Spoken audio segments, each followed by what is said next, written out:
Ya, sama-sama. Ya. Assalamualaikum warahmatullahi wabarakatuh. Waalaikumsalam warahmatullahi wabarakatuh. Jadi memang di Al-Qur'an ada Nabi itu sholatnya 3 kali. Ana al-laili di tengah malam, wa atrafan nahar, berarti pagi sama sore sama tengah malam. Ada lagi 2. Itu Nabi Muhammad sholatnya bagaimana sebelum Isra Mi'raj itu juga jadi masalah ya. Apakah ada rukunya, apa ada sujudnya, apakah cukup begini saja ya sholatnya, atau dengan begini, berbagai macam isyarat-isyarat dalam ibadah agama-agama yang lain ya. Ada yang ditempelkan ke tembok ya kan, di tembok tangisan dan sebagainya, itu kan cara ibadah yang mereka. Sampai sekarang orang menyatakan, Nabi mengatakan, "Shollu kama ra'aitumuni usalli." Salatlah seperti yang kau melihat aku. Siapa yang melihat Rasul salat langsung? Lalu bercerita, ternyata ini versinya macam-macam. Ya, dari takbirnya saja Pak Agus, ada yang di atas kepala, ada Allahu Akbar jempolnya di atas telinga, ada lagi Allahu Akbar jempolnya di bawah telinga, ada lagi Allahu Akbar tangannya menjelek-jipak, ada lagi Allahu Akbar digoyang-goyang. Selesai takbir kemudian ada yang sedekap, ada yang selonjor, yang sedaknya ada yang di dada, ada yang di atas perut, ada yang menutupi pusar, ada yang santai, ada sambil pegang kantong, barangkali ada copet begini. Ada yang baca Fatihah, ada yang tidak baca Fatihah, ada yang baca Fatihah tanpa basmalah, ada yang baca Fatihah dengan basmalahnya, ada yang baca basmalahnya pelan, ada yang keras, ada yang sampai tahiyatnya ada yang digoyang-goyang, ada yang tidak, ada yang asyhadu langsung ngacung, ada yang asyhadu alla ilaha illallah. Nah, ketika versi berbeda-beda, kesimpulan saya berarti mereka sama-sama tidak pernah melihat langsung. Artinya terputus ceritanya, wallahu a'lam Nabi sholatnya seperti apa. Jadi semua itu adalah hasil ijtihad. Hasil ijtihad dari kajian-kajian tekstual. Nah, kenapa terjadi demikian? Dugaan saya mudah-mudahan tepat. Andaikan Kanjeng Nabi itu selama dia hidup, dia melakukan latihan sholat bersama,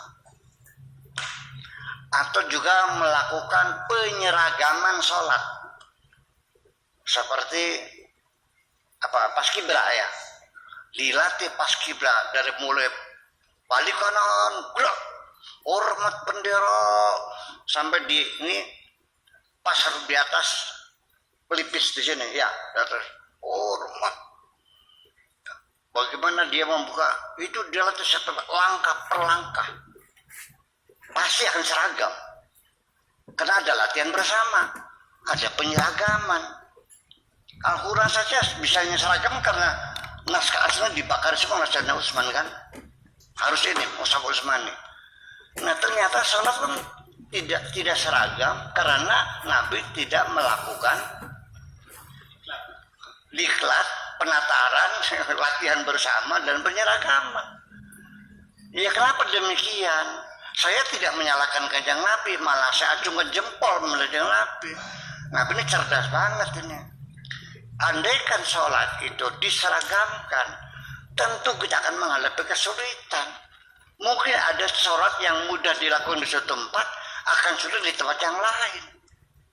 Lah, di sana wudunya harus pakai air panas di daerah-daerah Eropa di musim dingin. Di Khatulistiwa kita ini nyaman, enak. Bayangkan kalau wudunya itu diharamkan air panas, wah, itu kita kan nggak boleh kan air panas kan? Sih. Itu kan fikih. Nabi tidak membahas. Itu artinya Nabi hebat, artinya fleksibilitasnya tinggi supaya bisa diamalkan di mana saja. Seharusnya kita syukuri, ini malah akhirnya saling salah menyalahkan, ini bid'ah, ini gimana lagi. Ini salah paham nih. Orang Islam salah paham. Ini yang benar. Jadi digoyang-goyang, namanya Al-Hayyul Qayyum, Allah itu hidup. Ya, baca Fatihah karena basmalah adalah bagian Fatihah. Yang tidak baca berarti sholatnya tidak sah. Lah gimana lagi? Oke, saya mau nih. Baca Fatihah, Imam Syafi'i wajib baca Fatihah. Bismillahirrahmanirrahim dengan basmalahnya. Alhamdulillahirabbil alamin. Konsekuensinya kalau orang bermadzhab Syafi'i baca Fatihah tanpa baca basmalah, sholatnya sah enggak? Tidak sah karena Fatihahnya kurang. Orang yang bermazhab Maliki yang mengatakan basmalah bukan bagian Al-Fatihah. Malah kalau orang Maliki baca basmalah, Bismillahirrahmanirrahim, Alhamdulillahirabbil alamin, sah nggak sholatnya? Nggak sah, karena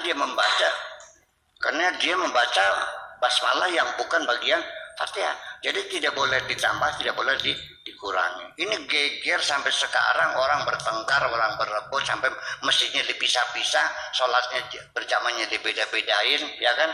Jadi pertengkaran, geger, kegaduhan.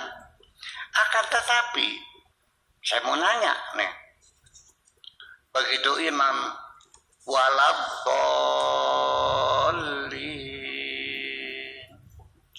amin, seluruh dunia baca amin.